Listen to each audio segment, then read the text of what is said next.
Hey everybody, I'm Marty Boardman. And I'm Manny Romero with Fix and Flip Hub, and we're standing in front of our Central Phoenix project. And as you can tell from behind me, this house is 100% done. Now this house has gone through a huge transformation within the last 6 months. Yeah, and if you remember correctly, Manny, you said this was more like a rebuild than a remodel, and man, I thought you were crazy. I thought you were nuts. Well, turns out you couldn't have been more right. That's because when I walked through this 1,000 square foot house last fall, I could see it would be a big job. For starters, it would need a new roof and windows. Their carport would need to be converted to a garage, and to maximize profit, we'd have to add another 1,000 square feet to the back of the home by blowing out the west wall to create an expanded kitchen and master suite. And the backyard was a complete jungle. We'd have to clean that up, and just like Donald Trump says, build a wall. You see, there was no fence separating the alley and backyard. And inside wasn't much better. I could tell we were dealing with much more than a cosmetic rehab. We'd have to blow out the kitchen and do a major reconfiguration. The house only had 2 bedrooms and 1 bathroom. A very disgusting bathroom, by the way.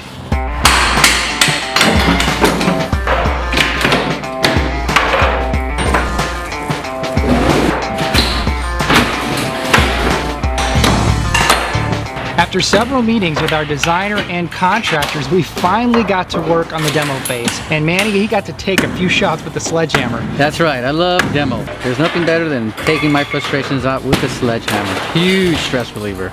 You know, it's funny you'd mention stress, Manny, because as I recall, we were really feeling the pressure with our architect. Yeah, she was really in over her head. Her lack of experience really cost us time and money. It took almost 5 months after the initial demo for her to finally get the approval from the city to build our addition.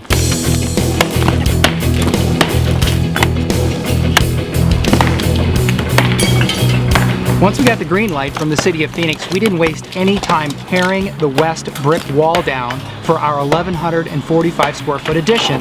But our demo crew didn't show up to the job very prepared. So you notice the guy was hammering out that wall with a little hammer? Well, they forgot their sledgehammers. This is the kind of stuff we gotta deal with. We gotta kind of get these guys in line. Gotta go buy them some sledgehammers so they can do some real work.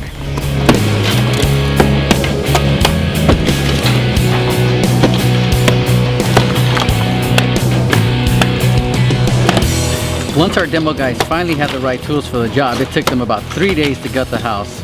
All that was left were 3 walls and a foundation slab. It looked like a tornado swept over the house. Everything was gone, roof to floor. Next, we had the rough plumbing and electrical installed, along with a concrete foundation for the addition.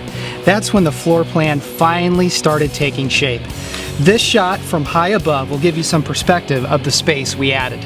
The original floor plan was just over 1,000 square feet with just 2 bedrooms and 1 bath. The new addition to the west side of the home added another 1,145 square feet, plus a much larger kitchen and master suite.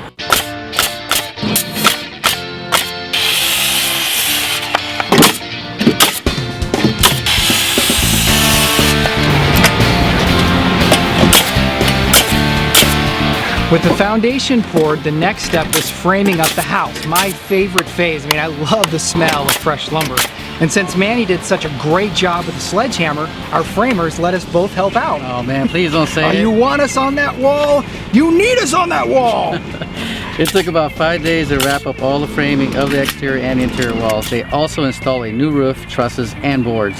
And immediately after that was completed, the HVAC tech, plumber, and electrician did their rough work inside. Meanwhile, our roofing crew worked outside, putting on a new asphalt shingle roof.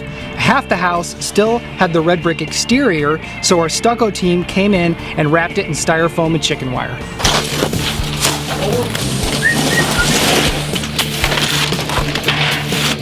The next phase of construction was applying the stucco.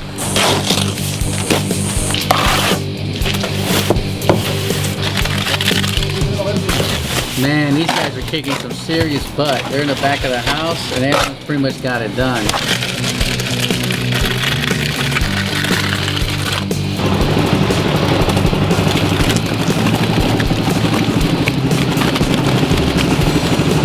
So this machine here is like a giant blender that mixes all the mortar. And, you know, normally I get my hands dirty. I get in there and help out. But, you know, my shoulder's kind of bugging me, and, you know, the lady that does my nails says that wouldn't be good for my hands, so I'm gonna skip this time. While that was going on outside, our drywall crew was busy sanding the rough edges out and prepping the walls for paint. The ceilings were 12 feet high in some areas of the home.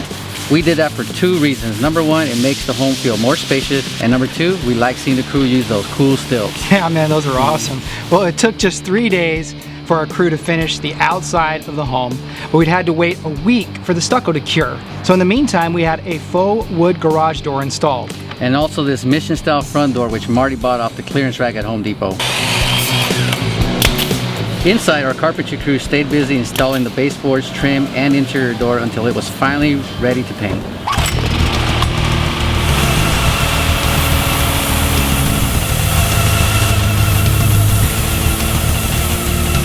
Okay, two things you really need to know here. Number one, this ladder is just a prop. I set it here to make the shot look more interesting. The second thing you need to know, these guys right now, they're not actually painting the body of the house and the trim. They're primering it because this stucco is brand new, as is the wood for the trim. So it wouldn't look right if we just went ahead and started painting right away. We have to primer it first.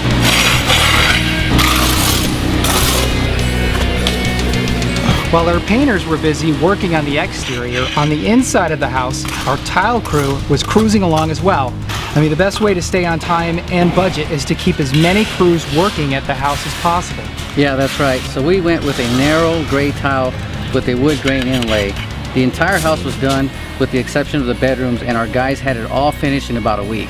And as soon as that was completed, Manny had the cabinet installer show up. We picked out a white shaker style cabinet for the kitchen and island, and they'll also install vanities in the hallway, bathroom, and master. So now we're here today to show you the finished product. Yeah, it's been a lot of work. Well, mostly us watching our guys work, but our entire team is really proud of how this project turned out. Just last week, our landscapers wrapped up by installing the gravel and trees in the front yard, followed up by putting in our paver driveway. They also built this pony wall to enclose the porch with an unobstructed view of Cayestawa Peak. And in the backyard, they completed the block wall around the entire perimeter. The only thing left now is to put in the sod, which will be delivered by the end of the week. We're standing here in the living room, and behind me here where the dining room table is, this is where our 1,145 square foot addition begins. And where we're standing here right now, that's where that nasty kitchen was. And on the other side of that kitchen was that red brick wall we tore down for the addition. Half of the new square footage we created was for an expanded kitchen, sitting area, and dining room.